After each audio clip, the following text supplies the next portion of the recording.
Hello everyone, in this video we will be talking about 5 different steps which you can use to start and run your business. Starting your business can seem like a daunting task, especially when you haven't done it before. But by systematically applying the ideas and the principles that we will be talking about in this video will help you out create a plan in a structured manner. Now the first step is to use the time that you have available. Now, no matter how big your plan is, what you want it to be in the long run, you can still start your business small around the life that you already have.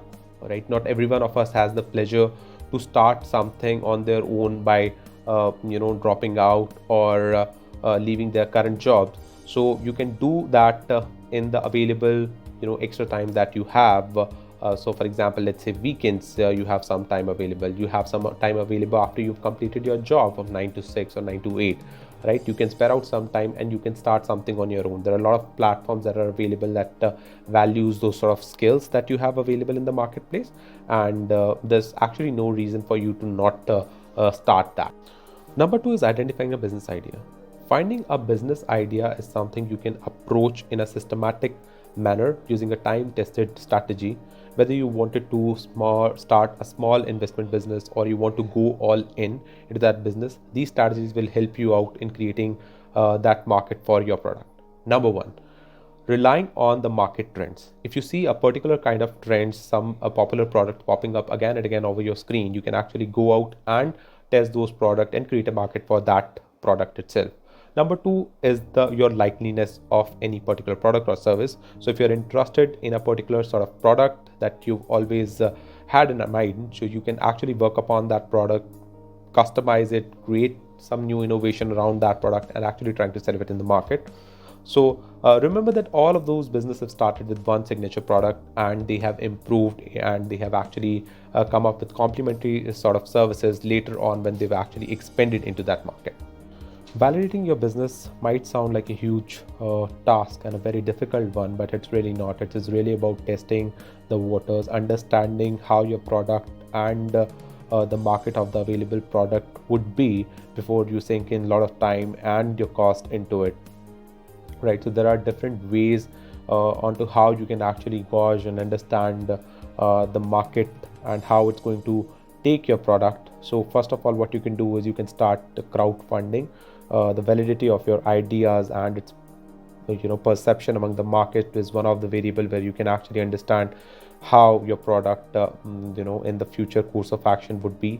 Is it going to be successful, or is it going to be a big failure because there is no market for that? Second one, what you can do is you can set up your own store and check out and take some pre-orders, the demand of which will give you a tentative idea whether you have to go for it or not. And then you can also create a beta of your product segment that will help you out in determining whether the product is to be launched and what are the beta features, whether people are liking it or not. So after doing all of those steps, that will give you no doubt a lot of ideas and the understanding of the market, and then you can take the decision and actually validate the final idea that you wanted to embark upon. Finding a business name. The task seems very easy, but it is one of the most important tasks when you embark upon any business venture. The name should be short and easy to remember. It should be different so that it should not be confused with any other businesses operating in your industry or your region. And of course, then it should be original so that no one else in the industry can claim it as their product and you can get into legality issues. So these are the practices that one should follow when it comes to finding a name for your business. Number 5 is to make a plan. By creating a plan, you sort of validate and streamline your ideas or the initial thoughts that you have on the paper, and that will streamline all the business processes that you have initially thought in a well structured manner.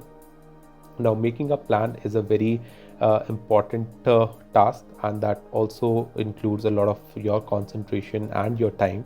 But at the same time, that will give you a long-term benefits of how you can structure things, how you can plan out the way you are planning, right? In terms of the cost that you are planning to have, or the kind of services and the product that you wanted to sell, right?